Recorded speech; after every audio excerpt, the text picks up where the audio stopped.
at a moment's notice, just like, and I'm Raid Boss! And then they're like, oh my god! Get the Brig off me! Stop! Brig's such a broken character! Wee! And your in-game name? It's Onigai, not Onigaishimasu. That's please, but in-game name is Oni-san. I'm not going to even bother trying to pronounce that. Yeah, it's Japanese. It means older brother. Awesome. Are you a fan of Japanese culture? My wife is Japanese. Oh, that's awesome. How did you meet? If you don't mind me asking. It's a long story. I don't know if Chat ready for that. Chat, do you want a story?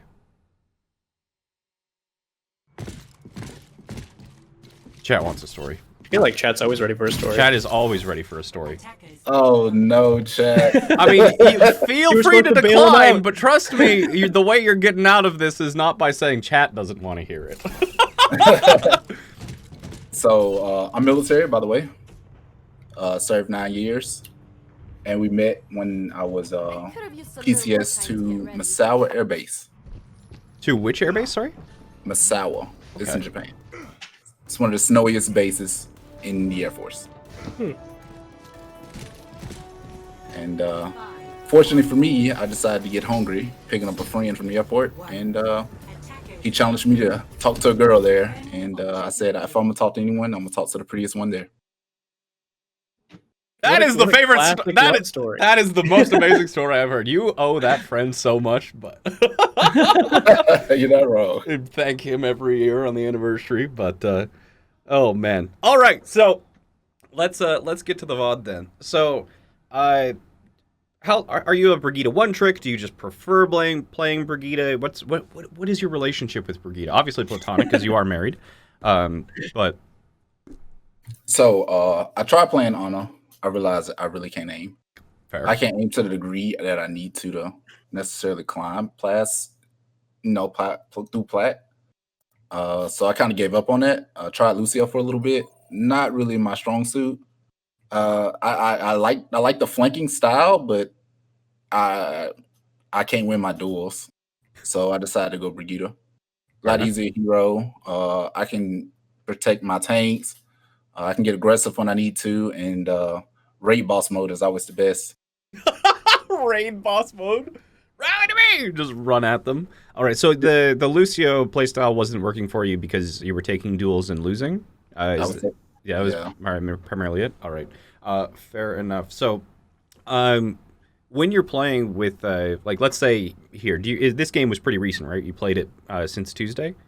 Yes, sir. How much do you remember about how this game went or what you were thinking during this game? I want to protect my main support as much as possible. Yep. However, I think that was my detriment. Okay. And how do you... what's your approach to playing or supporting with like a Hog Sigma? Do you have a specific approach in mind? No. No? All right.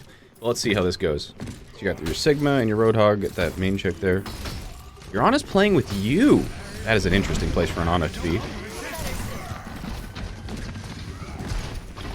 Ana, no!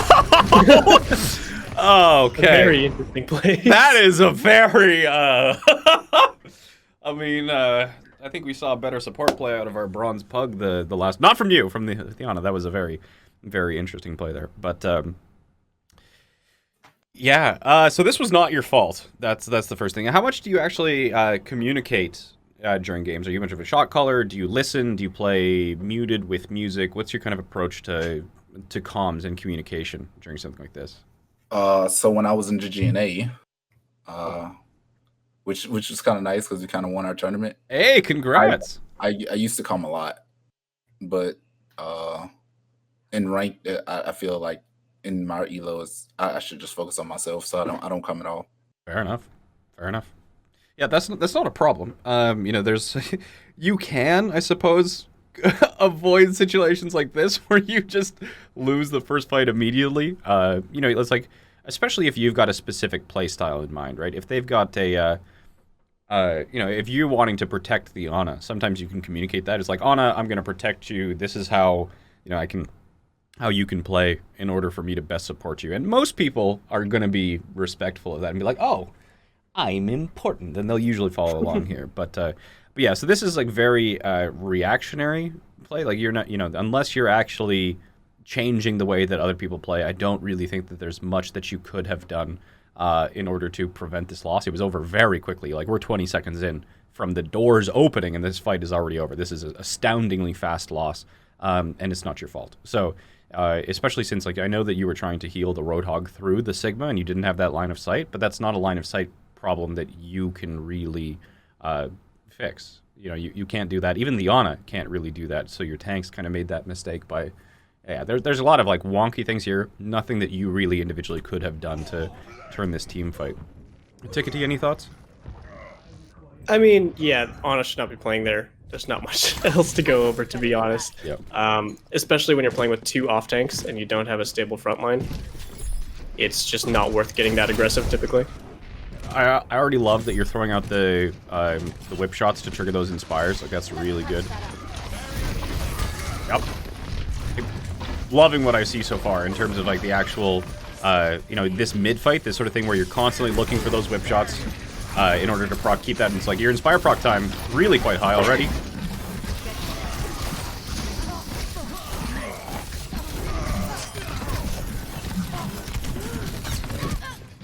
Yeah, like overall, again, your team's struggling to kind of find a certain way to play, and when you are this kind of hero, so you can play, especially with Brigitte. I think Brigitte, because she doesn't have the ability to be nearly as aggressive or raid bossy outside of Inspire as she used to be, I think that it makes more sense to play these longer ranges and even potentially kind of holding a tiny bit of an off angle to potentially go for whips or drop into the back line if you see an opportunity.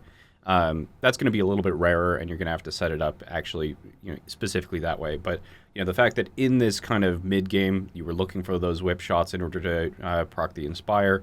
You used the shield bash to retreat.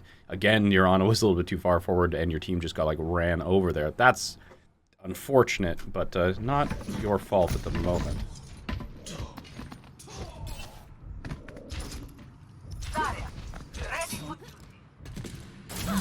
I have a lot to say to the Sigma and Hog players, but right? They're not the ones. They're not who we're coaching. Feeling better?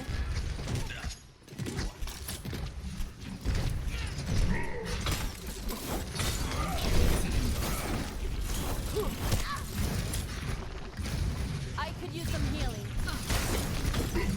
The one thing that I would so Zarya's, you're looking for a target to actually hit with your whip shot, and this Zarya has kind of baited your whip shot out twice now with the bubble. So Zarya's walking forward very aggressively. You should be able to tell that they have that bubble. So even if you just wait, just you don't need to proc the Inspire right away. I know that it's in your mind that it's like this is the thing that you do in this more staging and posturing phase of the fight. But the thing that the enemy Zarya is trying to do during this fight is to get energy, and that's why she's doing that. So being a little bit too impatient on looking for these Inspire procs is going to be, preventing you from getting your Inspire up, as well as just giving the enemy Zarya more charge. So that's kind of the one thing is that you've got this idea in your head so far. Like, what I can tell is that you've got something that you want to do, but you're not considering what the opponent is trying to do, and that's kind of an important thing. I think overall this position is a little bit... So, if this was me, and again, I have not played New Brigitte, so I could be wrong, but I would probably be floating more around this position here instead. Because, I don't want to be that close, especially to a Reinhardt, and I don't have a very good retreat here. So I would be wanting to be farther away. You've got your Roadhog and your Zarya, which isn't really a front line, but you are the most frontline target here. And I think that, what is the range on? I'm pretty sure that your Inspire isn't going to hit your backline from where you're at. Is one of my main concerns. I thought it's 18 meters, just like the whip shot, right? Where the hell is Inspire? That sounds right to me, but I don't actually know the Area exact number. effect 20-meter radius. About the range of whip shot. Is that going to be enough to hit that Ana? It's near the edge, if it is. Okay. Might touch. But yeah. I guess maybe I've been a little bit too conservative in my Brigitte play, but you want to be making sure that if you are going to be hitting that, you get the Inspire. I think that's... That's like right at the edge. It's pretty close. But yeah, I'd be playing farther away just because this is pretty open. And in this area, like with what they have, with especially the spamminess of the Symmetra, that like she's died here, but that's going to be pretty hard for you to actually push through because she's going to be spending those big orbs through that area, and you don't really have somebody to push through like a Reinhardt. Oh no, you got grabbed. I believe.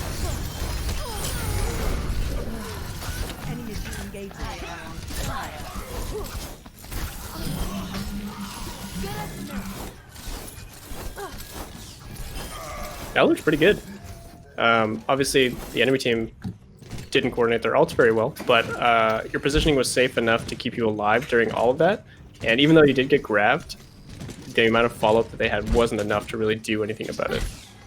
I think, Jayne, to talk about the way Brigitte's role has changed since a while ago, is like she's no longer the one that does things to initiate fights. She's like only the one that follows up or denies enemy things. She's like pure secondary tempo kind of thing. Yeah, remember when Brigitte was so tanky you could just be on the front line, outduel Reinhardt, and stun him through the shield, and your stun did... What was the stun originally? Damage? It's 5 now, but what was stun originally? It was some ridiculous number. Stun always did more damage, but like the whip shot did a bunch more damage, and you could one-shot tracers because of it. Yeah. Where did that get changed? That was like one of her first nerfs. Yeah, that, shield like, bash right was after originally 50 damage. Was it really? God.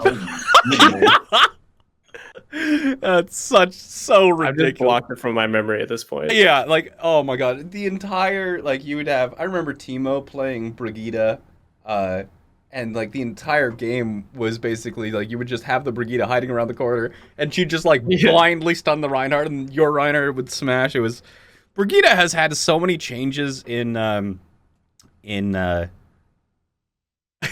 playstyle over her patches. It has been different, but so I think that one of the biggest areas that we actually can work on is going to be this this Inspire. So I really like the pre-Inspire here. Now you've got your so one of the things that I like really stuck out to me like a sore thumb during this rally here was the fact that you stopped using your repair packs at all. And so this is like just from your playstyle.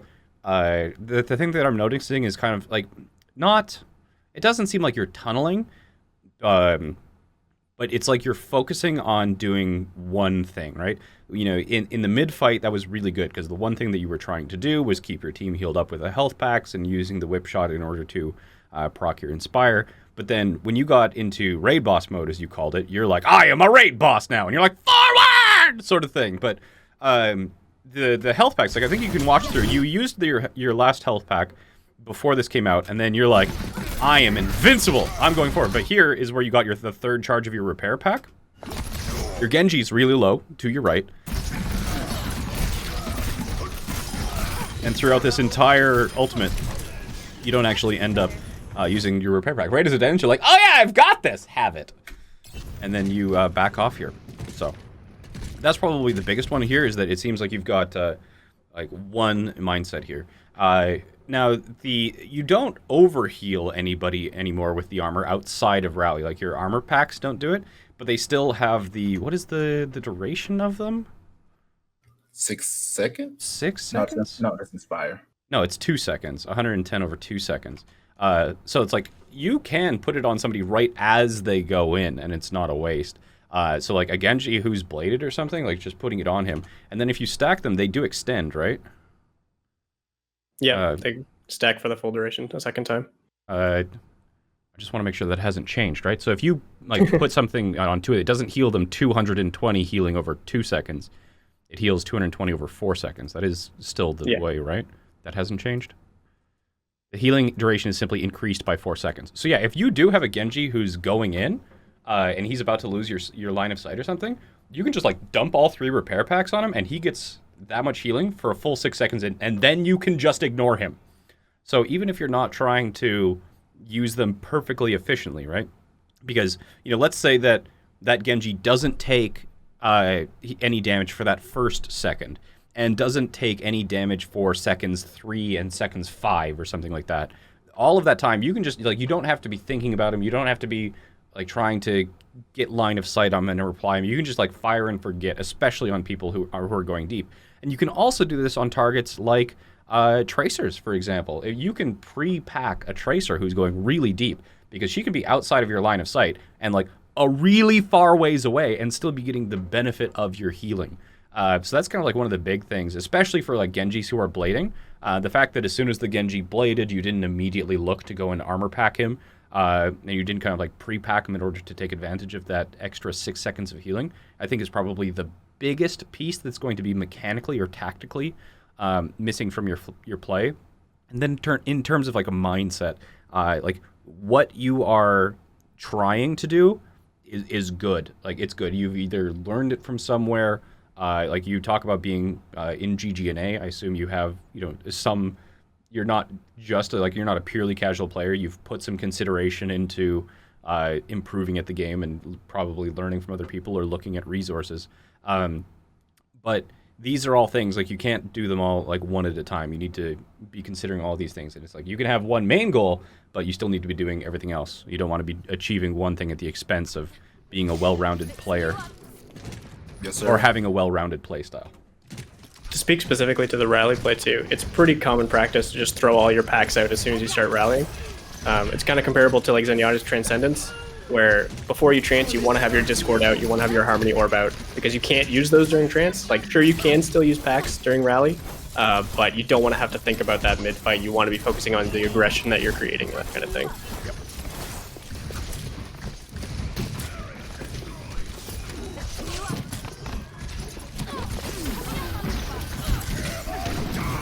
Very good retreat with the shield scary. bash.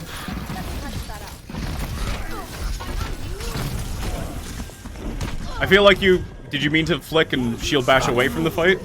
I did not mean to press space. Oh, okay. You meant to hit the Rhine? I meant to hit and stop, but I launched over him. Yeah, that didn't look like that was intentional. So we'll give you that one as a freebie. That wasn't the plan.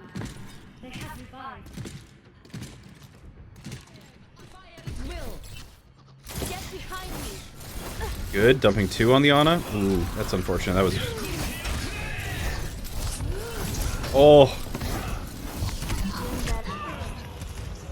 So yeah. Tragic. So the shield bash underneath him, just the timing of kind of like knowing when a Genji can actually dodge and when he can't. So on the way down, should have gone for that shield bash. Oh, it's got to be one further back. Yeah. So as soon as he kind of came down, I would like to like bash him right at that, because he can jump, and as soon as he jumps, he's going above you. So whether that was kind of a reaction speed or that also could just be familiarity. This is one of those things where like practice range comes in really handy, because trying to learn in situations like this where you're fighting a blading Genji or something like that is really hard, because the situation is always going to be like a little bit weird. And if you're trying to get specifically better at this skill, this is like Paintbrush always took insane amounts of pride in being able to, as he always called it, like break the Genji's ankles by outplaying them. And, in order to get better at skills like this is where, you might enlist a friend in a custom game, or see if there's a specific workshop code for this. But, just fight against somebody who's going to try and be blading you repeatedly, so you can actually figure out the timing of when he's coming back down to earth, so you can land that bash. Because it can be really disorienting on Brigitte. I'm sure you know this, but I'm going to just explain this for chat's sake. Just because I'm not sure if everybody plays Brigitte or not. We're at 4 minutes and 40 seconds, right? So it can be really disorienting to shield bash when looking at vertical angles, especially if a Genji's hopping around you. This is something that you're going to want to really get used to. Any kind of thing that moves your camera, and there are very few things in the game that actually do it like Brigitte does. But like when you're looking up, and if you shield bash, your camera snaps to the horizontal, which makes this really disorienting. So this is something that, normally you're just going to be like bashing forward, and you think that you have control of your camera, but you actually don't have control, not 100% control of your camera. Even if you're even if you're looking up, it pivots back down to the perfect horizontal each and every time. So especially with characters that are going to be around you or above you. Genji is going to be the #1 like enemy of this. Is that if you see somebody like coming up right there, even if you have it lined up like this, you kind of want to wait until they're actually right in front of you so that you don't lose track. Or like, you know, ideally, if you're looking at somebody like this, you know, the chances of you missing and going underneath them is going to be pretty high. So that kind of patience and understanding when the Genji has used his second double jump so you can actually like land that stun is going to be pretty important. So that's a skill that's going to be one that I would definitely recommend you just going into a practice range or finding a friend who is just going to like blade and then hop around your head, and you have to, you know, because sometimes if he's coming like right on top of you, it's going to have to involve you like backing up a little bit so that he actually touches the ground instead of like Goomba stomping your head and being really fucking annoying. Because if you're trying to, like, if the Genji's, you know, it's one of the things that Sparkle always does when he's blading, is that, like, you know, Sparkle will, I'm not sure, I'm not in a custom game, so let me just get my, like, one of the things that, so, like, there's a whole bunch of tactics for, like, especially higher level Genjis, is that if you, like, blade and then wall climb, right? You can blade, wall climb, and then here, as you're above somebody, you can jump. So you can pretty, like, I think you could spend almost a full 2 seconds in the air. And this is really good for, like, door frames, right? You can be like, whoop, whoop, and then, so the Genji's always going to be wanting to try and, like, be above you. And because he doesn't really care about having to have his camera landing on the same time, he's going to be above you as much as possible. Higher level Genjis are going to be saving that double jump above you and then trying to land behind you so that if you try and like flick stun them, you're going to miss, or they're going to be able to get back into the air to like float above your head again. So it's like a fighting game character. It is like a fighting game character. So like the interaction between like a blading Genji and a Brigitte at Platinum is probably not going to be that intricate, but it does get that complicated, or at least elegant, I suppose, at the higher elos. And it's primarily going to happen, you know, when you're near walls and things. But that's where Genjis are going to like really want to blade. In the open, the Genji isn't going to be able to, like, in the open, the Genji is going to have to use both double jumps in order to get to the height where he can actually go over you. So that's going to be easier. But if he's near walls, he's going to be using that wall climb to just like float above you and basically play the floor is lava, which can make it much more challenging. So. One thing I'll add on top of that, just specifically dealing with Genji, or blading Genji and stuff like that, predicting the dash and reacting to dash when you see it come out is like a big part of outplaying a blade.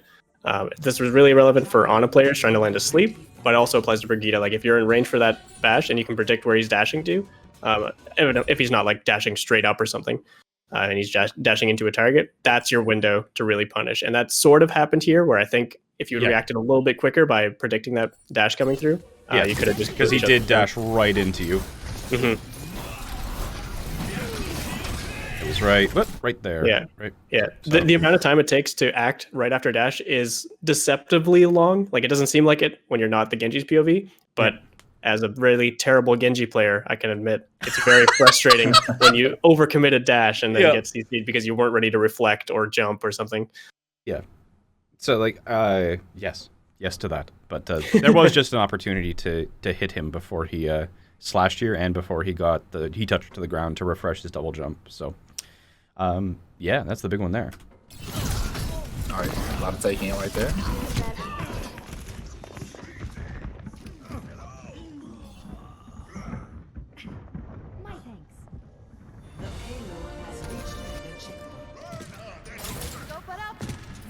We've got a main tank, boys. Big! Let's go!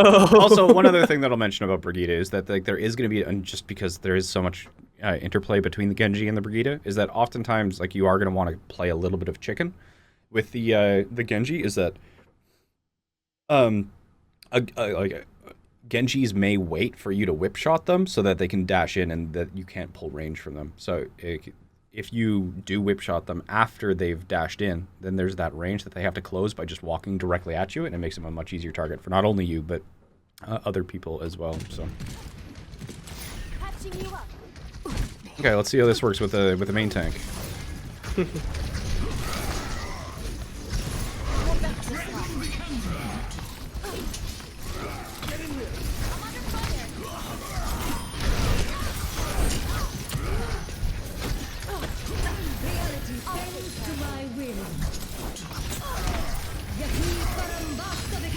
two Symmetra walls up at the same time.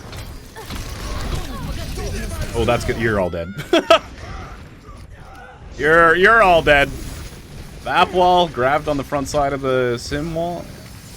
That was another good opportunity to double pack your Genji when you went for that blade. Yep. And just another example of the same situation. But overall, your team didn't really aggress enough to support that blade. It wasn't just you. Rally to me.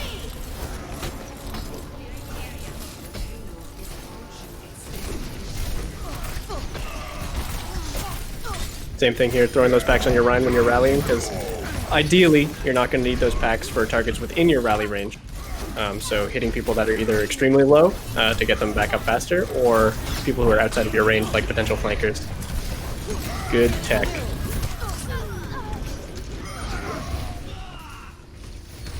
I think the biggest thing for me is multitasking. So it seems like you have one thing you want to do.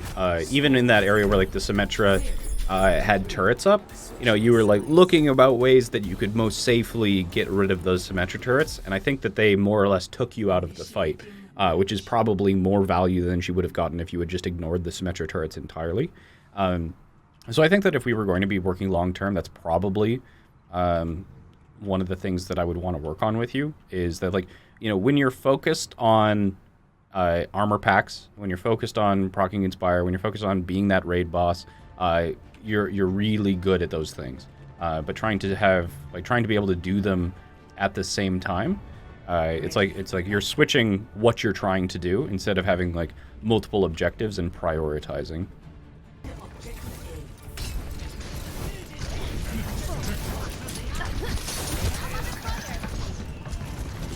Yeah, so attacking on this map is going to be a little bit difficult for Brigitte.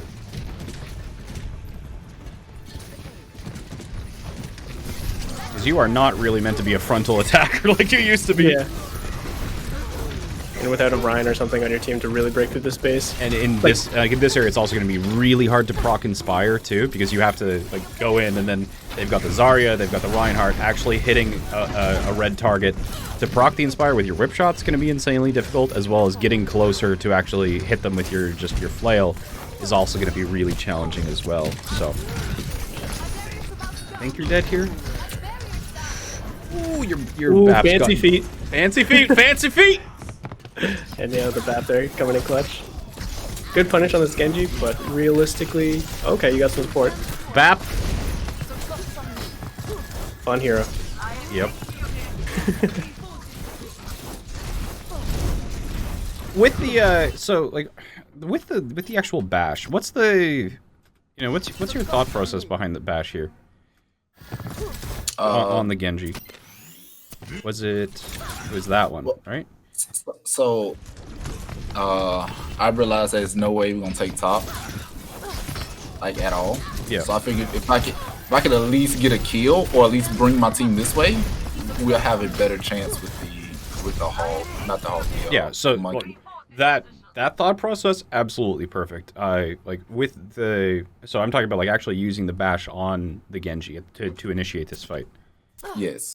So it was more to bring my team this way than it was to actually just kill him. Oh, so it would have been nice. It would have been nice to kill him, but if I can get my team to come this way in this vicinity, it'll help our team more than me just solidify getting this kill on this Genji. Okay. I don't mind if he runs away. Yeah. So I think that that goal about fighting this Genji specifically, to try and drag your team into main where you have a much better chance of being more effective as Brigitte, then I think that's great. The thing that I'm concerned about is this, the actual use of the bash. So this bash is only only 5 damage, right? So it's it doesn't really do much to him. And if he's going to get away, he's going to dash. I don't think he's going to really be in much trouble here. But using this bash here is also going to prevent you from being able to escape. It's removing your escape as well. So the bash here is you got to be careful about using this, just because it doesn't really do a lot. So I would probably, if this was me and I was fighting this Genji, just continuously just hitting him over and over and saving that bash, because bash used to be able to go into combos. Like, you know, if you want to use that finishing combo, like where you want to bash and then hit him with your like whip and then flail him to get that kind of like finishing combo, sure. But at this HP, when you're not canceling a cooldown, when you're not like you're not using it for mobility, it's one of those things that it is overall wasted, and it's going to reduce your overall DPS. So like it's just such a low damage that you may as well just continue to hit him over and over again. So that's kind of just, you know, it might seem like really micro thing. It's like did it really matter in the big scale of things? No, but it shows that it's not something that you think about, and where you're not going to have problems in this fight. In other fights, this use of bash might get killed, or might lead you to not have it when you actually need to interrupt a cooldown or something like that. This is a pretty universal concept too, like committing resources to something that's not going to net you anything. Mm-hmm. Either you need to make sure you're safe to do that, or make sure you're actually getting good value out of it. Yes. So in this case, it's losing your mobility. But if you were someone like Ana and you like threw a nade at this Genji and just runs away, it's losing your survivability in that aspect as well. Yeah, it's losing opportunities and losing threats. So. Which is, you know, it's kind of like the same concept, just worded two different ways. But in the same way that we were talking with the Diva player in the previous VOD, where, you know, stay on the high ground, especially if in this like mid fight you have the ability to use your boosters to do it. You know, like a Roadhog is sometimes more threatening when he hasn't used his hook, because he always has the opportunity to do that. But you using your bash here, you know, that makes you more punishable because people know that you don't have it. So especially at like higher level dueling, and this actually does probably lead into the, you know, you talked about earlier on at the very start of the VOD how you have problems with dueling, and dueling is going to be a lot about using your replenishable resources, which is like WASD, moving, jumping, shooting. You know, shooting isn't technically infinitely replenishable because you do have to reload at some point, but for the most part. And then like you're trying to use those sorts of abilities to get cooldowns out, and you're trying to use cooldowns to get ultimates out, and then once they've used their ultimates, you use your ultimates and win, sort of thing. So use like frivolously using your cooldowns or trying to use them first and not getting value or not trading for another cooldown of higher value is going to lead you to lose duels, and on a macro scale is going to lead you to losing team fights.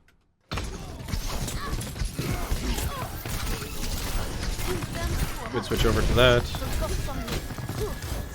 Like the armor packs you were putting on the Winston. That was a good idea, trying to go for the whip shot onto their Zarya.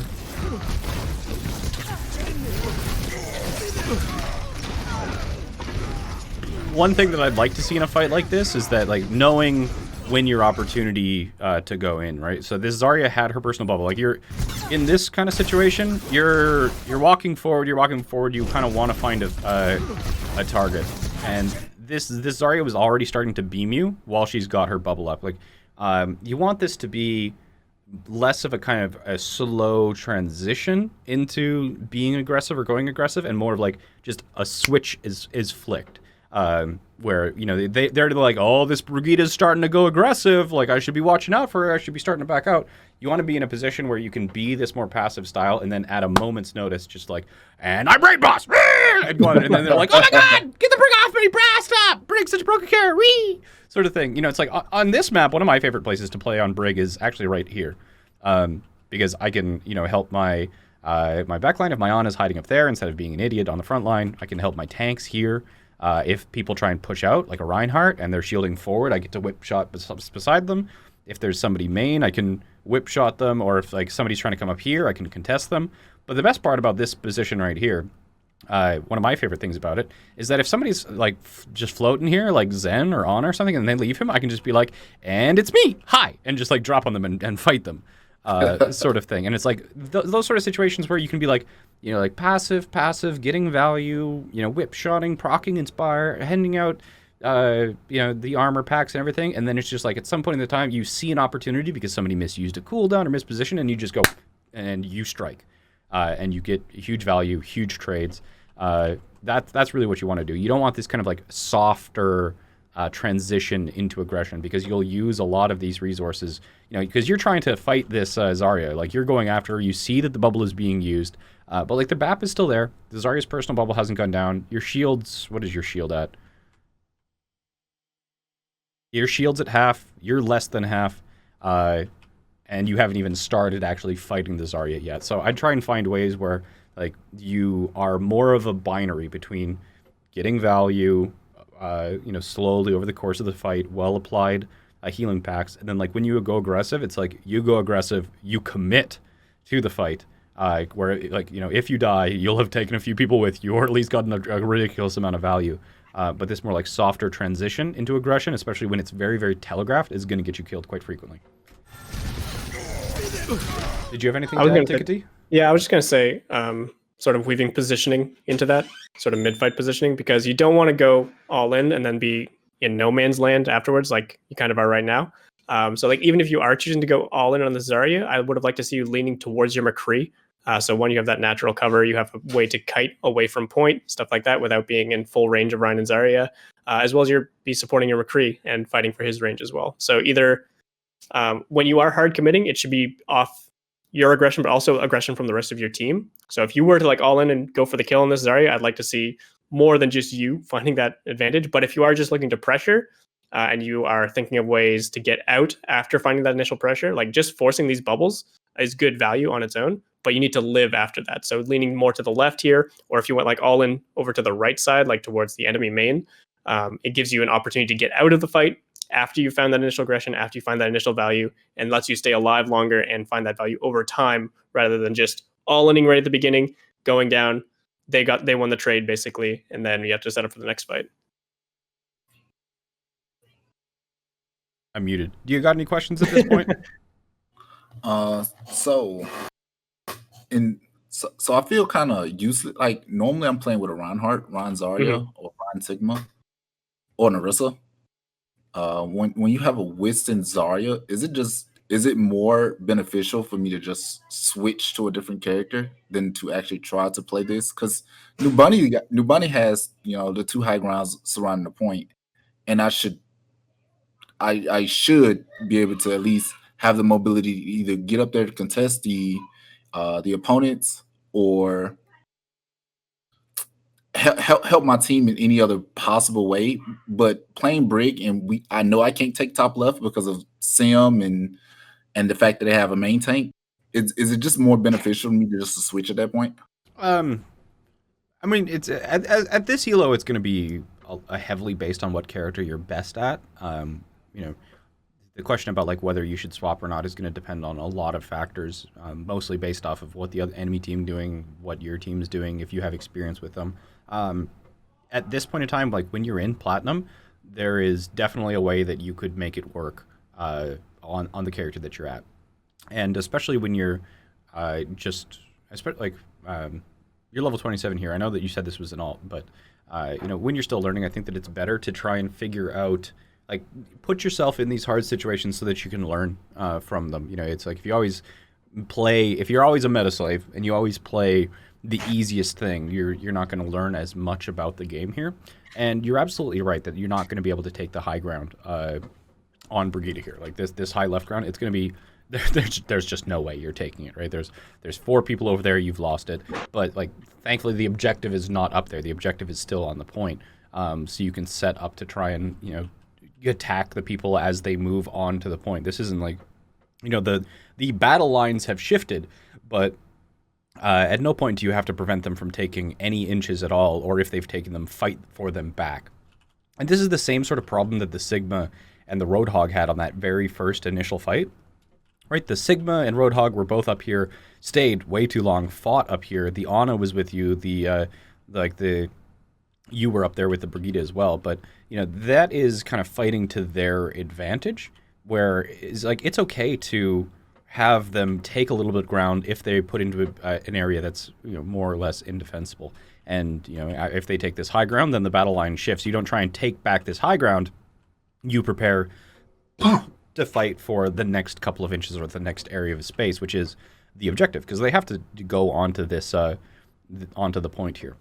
And then talking about more of like actually playing with the Zarya and the Winston, for example, it seems like your playstyle is probably most comfortable when you are playing with a Reinhardt. Am I right? Wrong on that?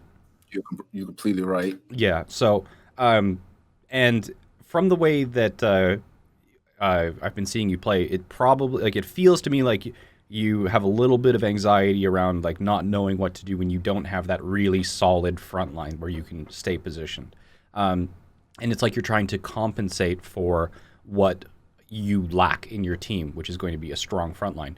Now, generally, overall, that's going to be a pretty poor strategy about 9 times out of 10. It's like, you know, if you as whatever character, doesn't matter, this is kind of like a universal concept.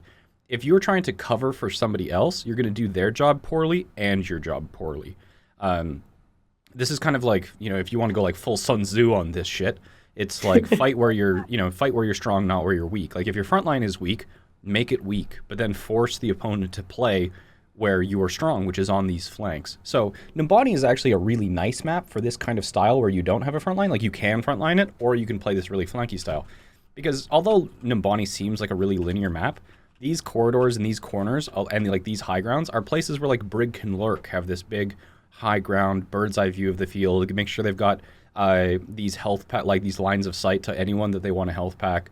Because you can provide a lot of value from a very large range, and then being up here can prevent, you know, the people like the red team Genji, for example, from taking this high ground and spamming out and just like annoying your backline. So, in this, I would definitely, you know, try and think instead of like compensating for where you're weak with the lack of backline, get used to like living more on these flanks, denying high ground space and flanks from the enemies. Because especially if you're playing a game where it's flanks versus flanks instead of frontline versus frontline, you can really like, you know, the Brigitte can live on the flank way more self-sufficiently than other flankers like a Genji. Like if a Genji or a Widow or something tries to flank or get into a position where they have oversight on your backline and they find you, they're going to lose that duel. They can't win it. So you can just be like basically an immovable presence on these sidelines unless they bring in more resources to fight you. And if you're consuming 2 individuals worth of resources from the enemy team, then the rest of the team is fighting a 5v4. And even if you lose a 2v1, if the rest of your team wins the 5v4, it becomes a 5v2, and those odds are very much in your favor. Yeah, it is. And it's like the same sort of things where if you have this Sigma and Roadhog, and neither of them want to play frontline, and both of them want to play off-angle Oswalds, you can protect one of them. In this case, you'd probably want to protect the Sigma because he's a little bit weaker on his own, and the Hog is a little bit more self-sufficient. But, you know, Sigma's already hard to deal with. A Sigma and a Brig on a flank, like, sure, you know, it's like if they move on to the point and you control all 3 high grounds and have them set up on crossfire, like, they might get a tick, but they'll all die for the honor. So, yeah, I think that this is just like a general point, is that you like, if regardless of whether or not you don't have a Rhine or your Rhine is just so shit that you essentially don't have a front line, don't try and compensate for where your team is weak. Make the areas of where your team is strong even stronger, and then try and force the opponent to fight to your strengths. Yes, sir. Do you got anything? I mean, you covered a lot. I don't want to add too much. I don't want to like overwhelm our student here, but yeah, it's basically just the concept of win conditions and finding them what works best for your team and what works best for the enemy team, and playing around those 2 things. Back to the drawing board.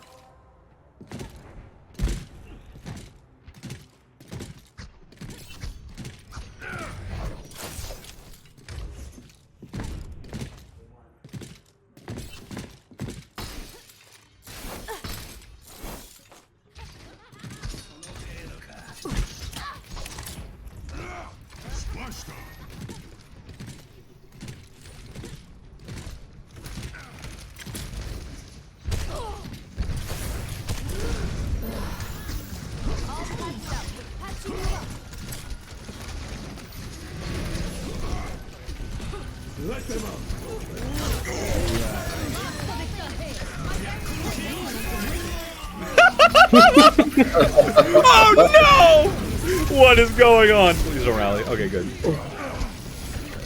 That was a wonderful fight.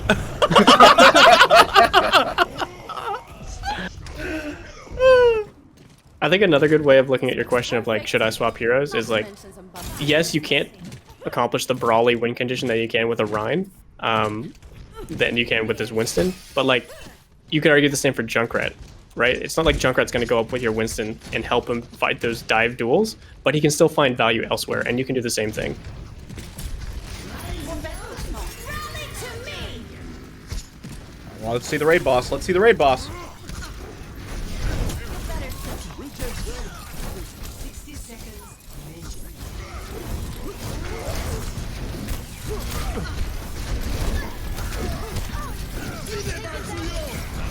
Good, getting out of the way Nice of the... positioning. Yeah.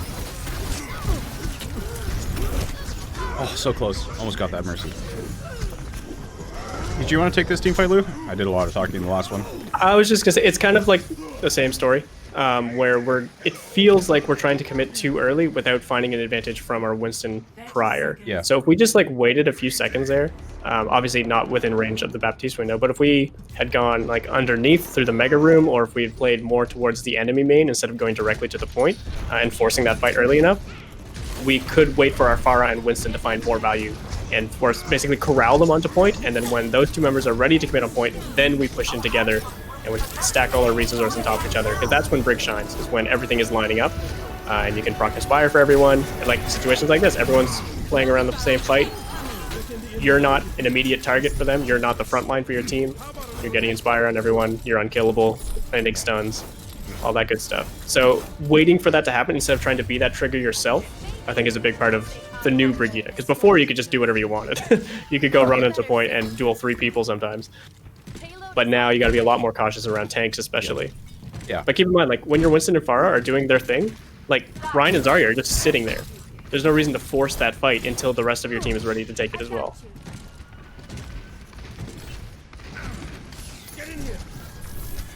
What is that lamp? You got scared, man. Spook-arenoed. Oh, this maze. Looking for something.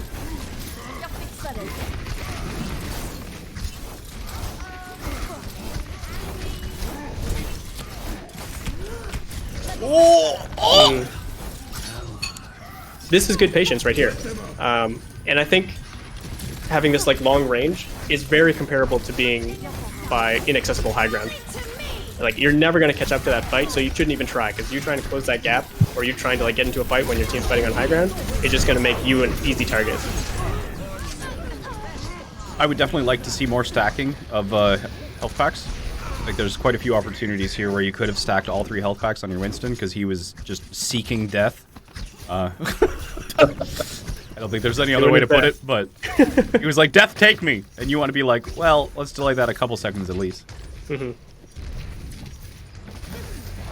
And this is also an opportunity where, you know, you could be either playing in this low ground, because there is a health pack right here. So you could be playing in this area, right? You could be this asshole. And as long as you have your son, even if their Zarya or their Reinhardt comes for you, you can bash away. If you take a little bit of a poke, you can have that health pack. Or you can also just be floating around this high ground here, right? And then just be annoying to that McCree, because he knows that he can't get really too close to you if you're lurking around that corner. So that's just being a threat. Even if you don't directly engage, even if you don't directly engage in the duel, the fact that you can threaten to force that duel whenever you want is powerful. So this is an opportunity where I know like you're playing with this Winston, but you don't have to always be center, like trying to do everything in this in this very, very linear fashion. I know that you prefer fighting in these like linear fights with a strong front line, but if you're trying to, you know, like if you can get their back line to look somewhere else other than their front line, if you can have their DPS have to care about 2 different angles instead of just one, that alone can be really strong. So around here is where, if you were really struggling to find something in this like middle ground, I would try and like be on a flank, see if I could be annoying. You know, even if you like, you know, attention is a resource. Even if people are like looking at you or worried about you, looking at you instead of the front line, that does absorb resources onto you. Yeah, and it eases a ton of pressure, like way more than you might realize from your tank line, especially.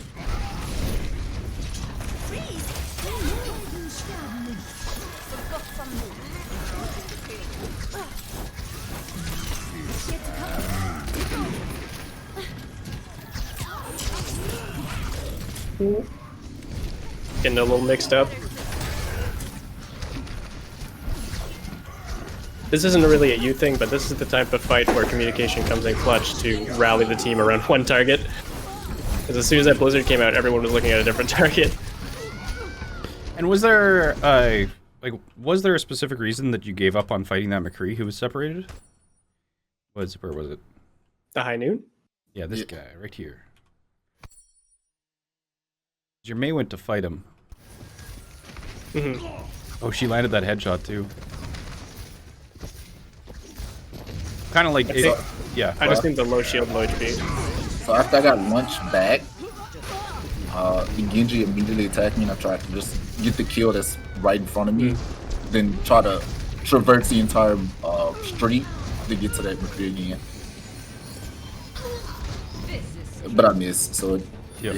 And it's like, the same sort of thing where it's like you were already really in the open, so at least in my head it was more cover to force the engage, especially since your Mei was going in. The Mei was committing. Yeah, so it's like the Mei won a 2v1, but you could have like made that a lot safer if it was And maybe even gotten the mercy kill. Yeah. So I think it was more dangerous actually to give up that fight.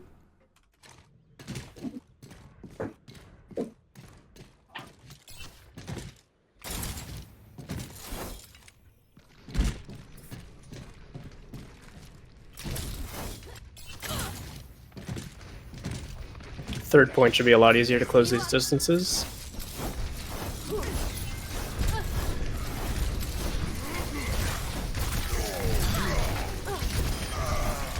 Clean. Oh, that's nice. Only to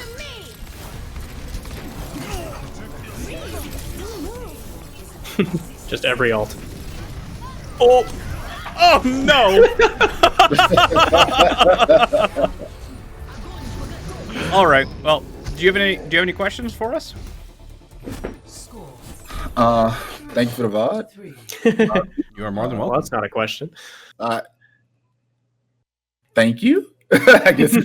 All right. Well, if you don't have anything, then yeah.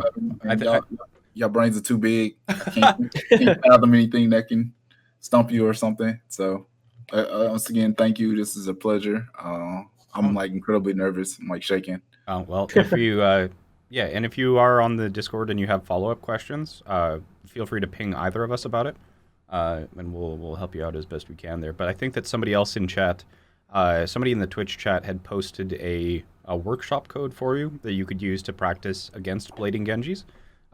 So if somebody in Twitch chat could repost that for our man heroes here, that would be appreciated. But yeah, I think in summary for me would be really caring about how you're using your shield bash, especially in duels, because it only does 5 damage.